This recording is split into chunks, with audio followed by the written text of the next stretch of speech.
नमस्कार दोस्तों, आज हम आपके लिए बहुत ही मार्मिक कहानी को लेकर हाजिर हुए हैं, जो कहानी ही नहीं किसी का जीवन परिचय भी है। आधी रात का समय था।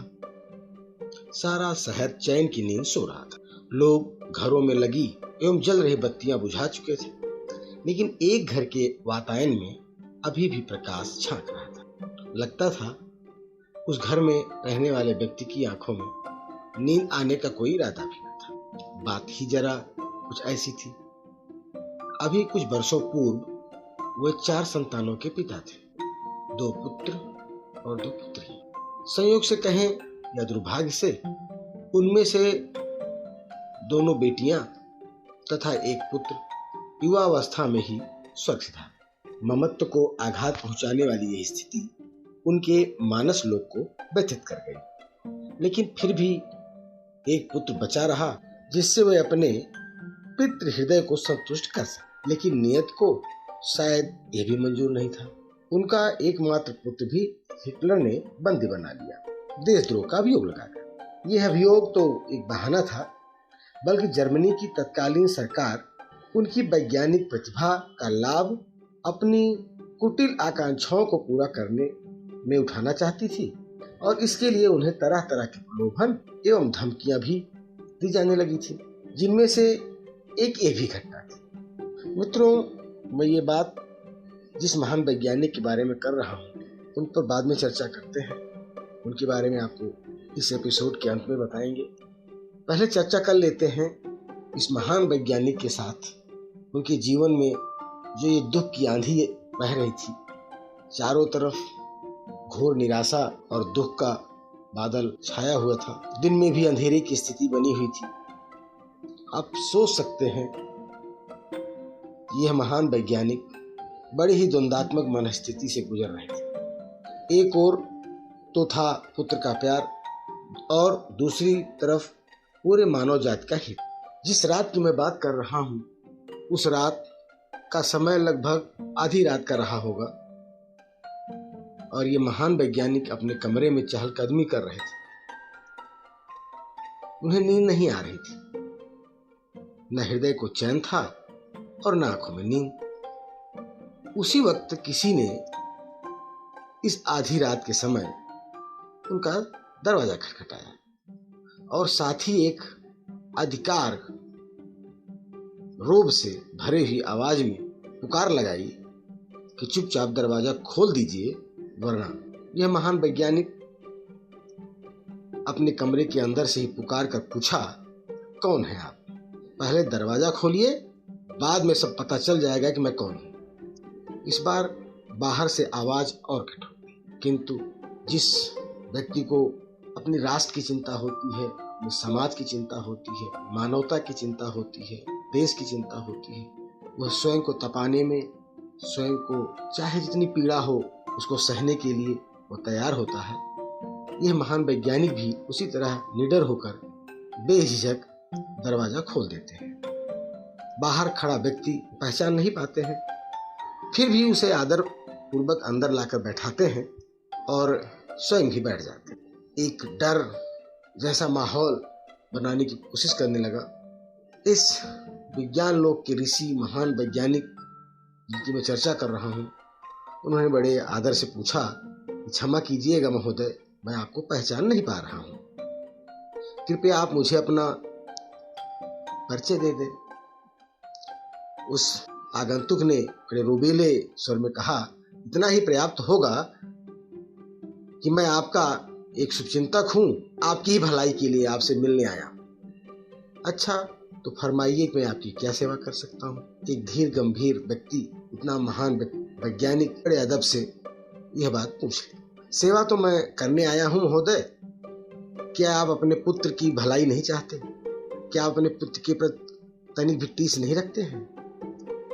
आगंतुक ने जैसे ही उनकी दुखती रग पर हाथ रख दिया हो, वो अपनी पीड़ा को छुपा नहीं सके और उनकी आंखों से आंसू की बड़ी बड़ी बूंदें टपक कर ढुरक गई। अरे, आप तो रोने लगे।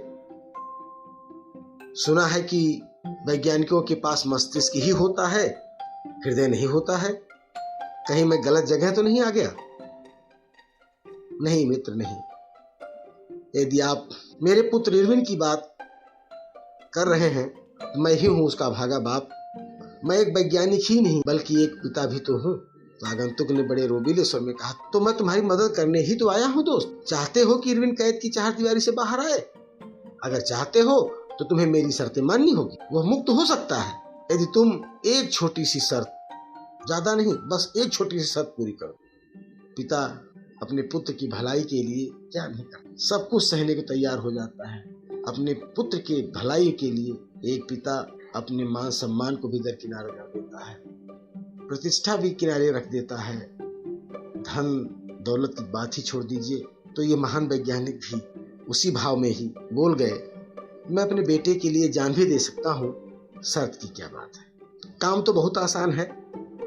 आगंतुक व्यक्ति ने अपनी जेब से एक लंबा चौड़ा कागज निकाला और उस पर यथास्थान दस्तखत के लिए कहा। जर्मनी के इस महान वैज्ञानिक ने उस कागज को हाथ में जैसे लिया और उसे अच्छी तरह देखा, पढ़ा। यह तो हिटलर के प्रति निष्ठा व्यक्त करने का प्रतिज्ञा पत्र था और आगंतुक नाजी विभाग का खुफिया अधिकारी। उनके चेहरे पर स्वर्ण बिंदु उभर आए और फिर बहने लगे। जबकि उस आधी रात के वक्त का जो वातावरण था, शीतल ठंडी हवाएं बह रही थी, मौसम ठंड का था, फिर भी उनके चेहरे पर पसीने की बूंदें छलछला उठी। आगंतुक ने उन्हें छेड़ते हुए कहा, सोच क्या रहे हो मित्र? तुम्हारी हाँ और ना में ही तुम्हारे बेटे के संसार का, उसके जीवन का, उसके भाग्य का फैसला है। एक ओर तो आपका पुत्र है इरविन और उसका खुशहाल भविष्य, और दूसरी ओर है तुम्हारे पुत्र की मौत और आपकी दर दर की ठोकरें। जर्मनी की इस महान वैज्ञानिक की आंखें तन गईं। इस महान वैज्ञानिक ने बड़े विश्वास के साथ नहीं में उत्तर दे दिया, जिसका स्पष्ट अर्थ था ऐसे प्रतिज्ञा पत्र पर अपना हस्ताक्षर नहीं कर सकते जो मानव जाति के हित के खिलाफ। थोड़ा संयमित होते हुए इस महान वैज्ञानिक ने सिर्फ एक ही बात कही उस आगंतुक से, तुम जा सकते हो। मित्रों, अपने पुत्र के लिए, स्वयं के ममत्व के लिए, अपने हृदय के वात्सल्य को तृप्त करने के लिए इस महान वैज्ञानिक ने दुनिया की लाखों करोड़ों माताओं का गोद सूनी नहीं कर सकते थे। ऐसा वो कतई सोच भी नहीं सकते थे। हिटलर के प्रति निष्ठावान रहने का स्पष्ट अर्थ था उसके साम्राज्य को बढ़ाने के लिए आवश्यक वैज्ञानिक उपलब्धियों की खोज करना। यानी ऐसी खोजें निश्चित ही मानव जात के लिए विध्वंसक होती, जिसके लिए इस महान वैज्ञानिक ने पन्ना अध्याय के इतिहास को दोहराया था। मित्रों, हम आपसे जिस महान वैज्ञानिक के जीवन की एक दुखद कालखंड की चर्चा कर रहे थे, वो कोई और नहीं बल्कि प्रसिद्ध महान भौतिक शास्त्री जर्मन वैज्ञानिक मैक्स प्लांक थे, जिनका पूरा नाम Max Karl Ernst Ludwig Planck था। जिनके जानने वाले उनके वैज्ञानिक गुणों के लिए तो उनका आदर करते ही थे, लेकिन व्यक्तिगत गुणों के लिए उनका अधिक आदर करते थे। मैक्स प्लांक के विद्यार्थी जीवन से जुड़ा एक रोचक तथ्य आपसे साझा करता हूँ। जब वे अपनी स्नातक की पढ़ाई पूरी कर भौतिकी का क्षेत्र चुनना चाह रहे थे, तो उनके एक शिक्षक ने उन्हें भौतिकी का क्षेत्र न चुनने की सलाह देते हुए कहा कि इस क्षेत्र में लगभग सभी कुछ खोजा जा चुका है, अतः उनके लिए भौतिकी का क्षेत्र बेहतर नहीं होगा। मैक्स प्लांक ने जवाब दिया कि मैं पुरानी चीजें ही सीखना चाहता हूँ।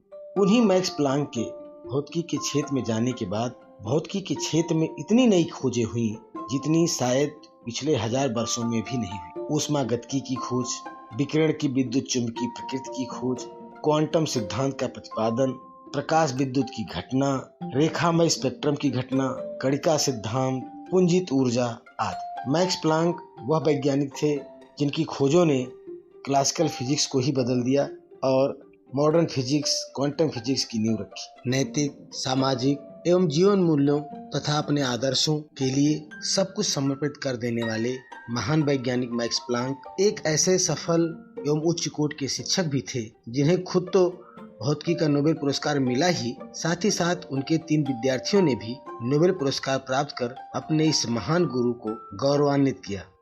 मित्रों, इस धरा पर ऐसे महान व्यक्तित्व बिरले ही पैदा होते हैं जिनका व्यक्तिगत जीवन विराट झंझावातों से गुजरा होता है, किंतु वे अपने कृतित्व से, अपने उच्च आदर्शों से, नैतिक मूल्यों से वह कर गुजरते हैं जिसका संपूर्ण मानव सभ्यता सदैव उनकी ऋणी होती है। दोस्तों, आज बस इतना ही।